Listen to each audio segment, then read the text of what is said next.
네, 김희정입니다. 인사청문회는 주장에 의해서 이루어지면 안 되고 공이 후보자도 마찬가지고 저희를 질의하는 저희도 마찬가지고 공식적인 근거에 의해서 청문이 정정당당하게 이루어져야 된다고 생각합니다.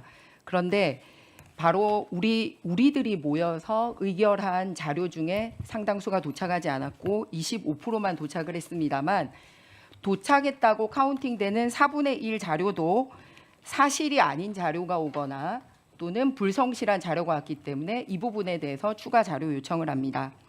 예를 들어서 사실이 아닌 부분을 말씀드리겠습니다. 후보자는 엄연히 불법 적치 자금 관련돼서 전과가 있습니다. 그런데 후보자는 후원회를 통하지 않는 등 정치자금법에서 정하지 아니한 방법으로 정치자금을 기부받은 사실이 있는지 물었더니 이렇게 없습니다라고 답이 왔습니다. 판결이 났고 그러면 추징금을 왜 냈고 그리고 왜 실형을 살았습니까? 이렇게 본인의 전과에 대해서도 부인하는 답이 왔습니다. 그리고 다음으로 재산관계에 대해서 실제로 부동산 관련돼서 여러 개 확인을 할 게 있어서 본인이 살았거나 하는 그런 계약 조건에 대해서 시범 아파트 임대차 계약 조건이 어땠냐, 그 다음에 상가 계약은 파기한 것이냐 재임대를 준 거냐, 본인이 다 본인 재산으로 한 겁니다. 그런데 계약 기간 만료로 자료가 존재하지 않습니다. 배우자 상가 계약건에 대해 자세한 사항은 알지 못합니다. 이렇게 불성실하게 답을 오고 이것도 답을 한 걸로 카운팅을 하고 있습니다.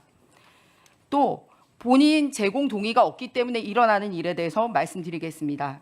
역시 언론 등을 통해서 모친의 한강빌라 전세 관련돼서 2중, 3중 계약이 있었는지 제대로 실제로 돈이 흘러갔는지에 대한 거를 확인하기 위해서 역시 거래 내역이나 증빙할 수 있는 걸 달라고 했습니다. 그랬더니 역시 어떻게 답이 왔냐면 통장 거래 내역은 금융실명법에 따라 제출하기 어렵습니다. 이런 식으로 답이 와서 어떤 자료도 소명하지 않고 그냥 없습니다, 할 수 없습니다로 답이 오고 있습니다.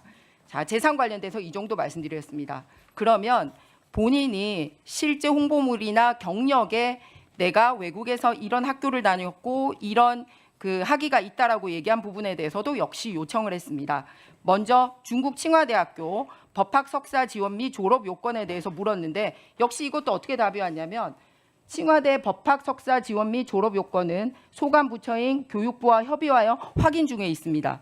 교육부가 이 학교를 대신 다녔습니까? 김민석 후보 본인이 다녔을 때 어떤 수업을 들었는지 자기가 들은 수업명과 그거를 제출하면 됩니다. 그런데 이걸 왜 교육부와 합의해서 제출해야 된다고 제출하지 않습니까?